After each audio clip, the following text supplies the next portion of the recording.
சாப்பிட்டீங்கன்னா பல்லு புடுவாங்க. பல்லு பல்லு புடுங்குவாங்க. புட்டிங்கிட வேண்டியதான். அப்பா வேணாப்பா. சாக்லேட் சாப்பிடுவியா? சாப்பிடுதா? அப்பாக்கு கொட்ட பல்லு. எனக்கு அப்பா கடுப்பா. எனக்கு இல்லையா? இங்க இங்க இருக்கு. அது உடஞ்சிருக்கு. உடஞ்சி இருக்கு. செக் பண்ணுங்களா கொஞ்சம். செக் பண்ணுங்களா கொஞ்சம். கொஞ்சம் செக் பண்ணுங்க. கொஞ்சம் செக் பண்ணுங்க.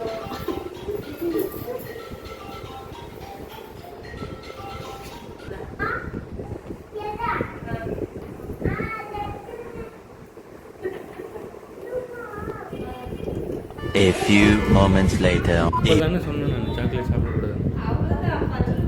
பாரு, செய்யறதையும் செஞ்சு விட்டு குடிக்கிறத பாரு, திருவிழாவில் காணாம போன புள்ள மாதிரி. ஏய், உன்னை தெரியுண்டா எனக்கு.